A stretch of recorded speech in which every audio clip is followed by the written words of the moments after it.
Mateus capítulo 18, versículos de 1 a 7 é uma passagem rica e reveladora dentro do contexto dos ensinamentos de Jesus sobre a vida no reino dos céus. Nesta seção do Evangelho de Mateus, Jesus responde a uma pergunta dos seus discípulos que buscam entender quem seria o maior no reino dos céus. A resposta de Jesus não somente redefine a noção de grandeza, mas também estabelece princípios fundamentais sobre humildade, responsabilidade e cuidado mútuo dentro da comunidade de fé.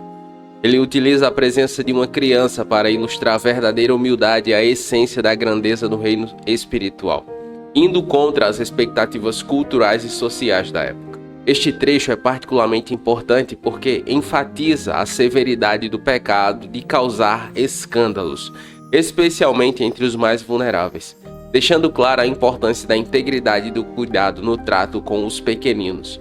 Através destes versículos, Jesus não apenas ensina, mas também desafia seus seguidores a viverem de maneira que honre e promova os valores do reino dos céus. E é sobre isso que vamos refletir nessa mensagem. Então, deixe o like, se inscreva no canal e ative todas as notificações para não perder nenhuma das nossas mensagens. E fique comigo até o final, porque há uma palavra de Deus para você. Naquele momento, os discípulos chegaram a Jesus e perguntaram: quem é o maior no reino dos céus?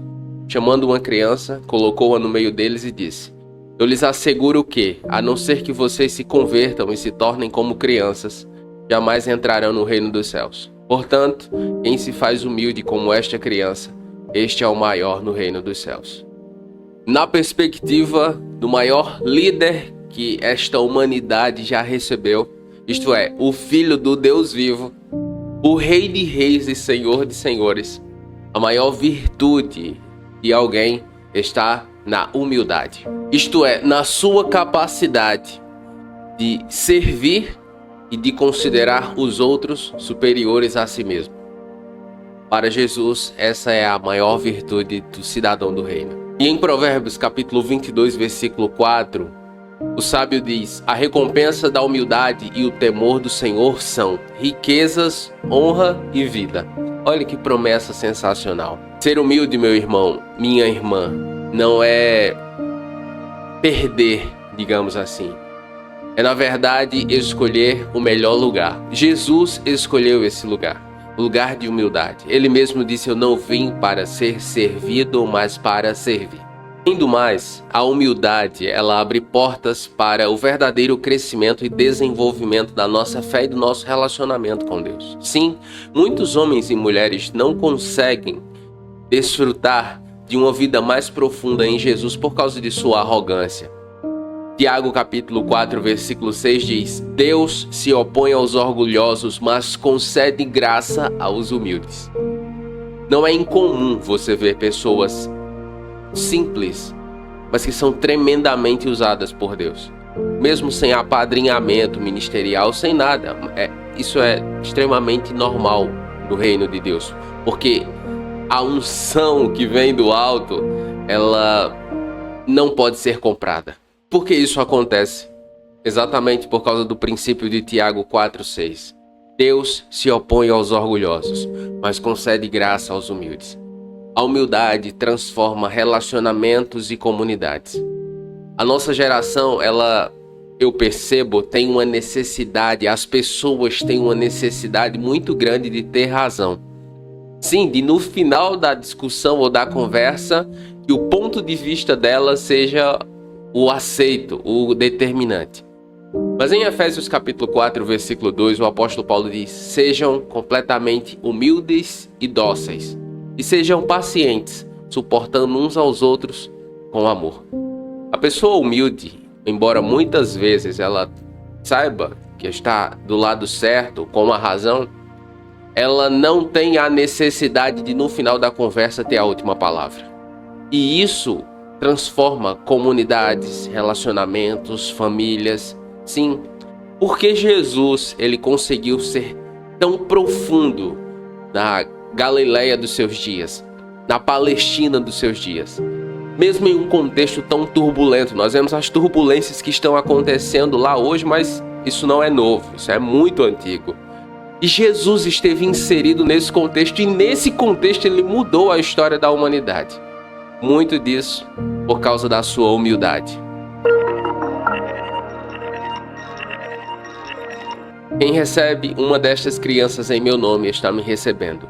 Mas se alguém fizer tropeçar um destes pequeninos que creem em mim, melhor lhe seria amarrar uma pedra de moinho no pescoço e se afogar nas profundezas do mar. Este versículo enfatiza a importância de receber e cuidar das crianças, e consequentemente de todos os que são considerados pequenos ou vulneráveis na sociedade. No contexto bíblico, receber uma criança em nome de Jesus significa a aceitação de sua mensagem e de seu reino. As crianças são vistas como representantes de todos os que são humildes, dependentes e muitas vezes esquecidos. Assim, acolher essas pessoas é como receber o próprio Jesus. Vemos uma forte advertência contra o escândalo em Mateus 18:6, entendido aqui como qualquer ação que leve o outro a pecar ou se desviar da fé. Jesus usa uma imagem muito poderosa e dramática para expressar a gravidade de influenciar negativamente uma pessoa vulnerável, especialmente uma criança ou um novo convertido. A pedra de moinho mencionada era uma grande pedra usada para moer grãos e amarrada a alguém garantiria o afogamento no mar. Essa metáfora destaca a severidade das consequências de tais ações. Estes versículos deixam clara a responsabilidade que os seguidores de Jesus têm em proteger e promover o bem-estar dos pequeninos ou vulneráveis na comunidade. O cuidado e a proteção são tratados com extrema seriedade e qualquer falha em fazê-lo é vista como digna das piores consequências. Esse texto é muito importante e muito sério. Proteger os mais vulneráveis, os mais fracos, é nossa responsabilidade. É a minha e a sua responsabilidade, faz parte do nosso chamado como servos de Cristo. Por isso que parte da sua oferta, da oferta que você envia, é destinada à missão Portas Abertas e ao Instituto Águas Vivas. A missão Portas Abertas tem dedicado mais de 50 anos, só aqui no Brasil são 50 anos, mas enfim, desde a sua fundação por meio do irmão André, ela tem o objetivo de fortalecer e ajudar os nossos irmãos perseguidos em países onde ser cristão é crime, você perde os seus bens, enfim. E o Instituto Águas Vivas tem desempenhado um trabalho de assistência social muito profundo aqui no Nordeste, cavando poços, instalando cisternas, promovendo integração social e desenvolvimento social, tanto para crianças quanto para adultos. Por isso, Jesus e a Bíblia estão engajados em promover, em trabalhar para que estes projetos continuem existindo. E como fazemos isso? Por meio das ofertas. E por que é que eu estou compartilhando isso com você? Porque eu acredito que nós precisamos desenvolver melhor essa mentalidade nossa de dar e receber. No cristianismo, Jesus nos chamou para fazer muitas coisas. Cuidar de pessoas, pregar o evangelho e amar o próximo como a nós mesmos. No Salmo 82, versículo 3, o salmista diz: defendam o fraco e o órfão, protejam os direitos do pobre e do oprimido. Precisamos nos engajar socialmente. Nós não podemos ficar apenas no discurso. Precisamos usar nossos recursos financeiros, nossos talentos, nossos dons para cuidar dos outros. Isso é fundamental no desenvolvimento da nossa fé. Ser cristão não é ir à igreja, ouvir uma boa palavra e voltar para casa para o nosso conforto pessoal.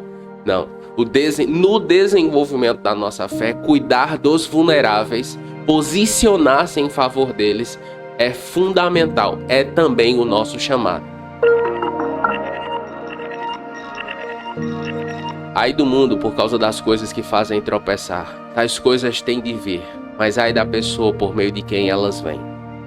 Os escândalos são inevitáveis, mas eu e você precisamos vigiar para que eu e você não sejamos uma pedra de tropeço. Em 1 Coríntios capítulo 10, versículo 32, o apóstolo Paulo diz: não causem tropeço, nem aos judeus, nem aos gregos, nem à igreja de Deus. Não seja uma pedra de tropeço. Há muitas pessoas na igreja que não foram regeneradas. Homem, mulher, jovens, enfim. o escândalo, ele é muito sério. Nós precisamos ter em mente que cada ato, cada uma das nossas escolhas tem peso e consequência. Nós não podemos achar que Deus não se importa. E pensando nisso, em Gálatas capítulo 6, versículo 7, o apóstolo Paulo diz: não se deixe enganar, de Deus não se zomba, pois o que o homem semear, isso também colherá.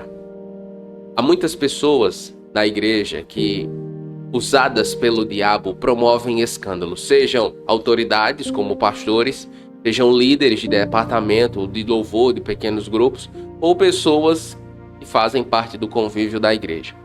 Como disse Jesus, os escândalos são inevitáveis, mas ai daquele por quem o escândalo vir.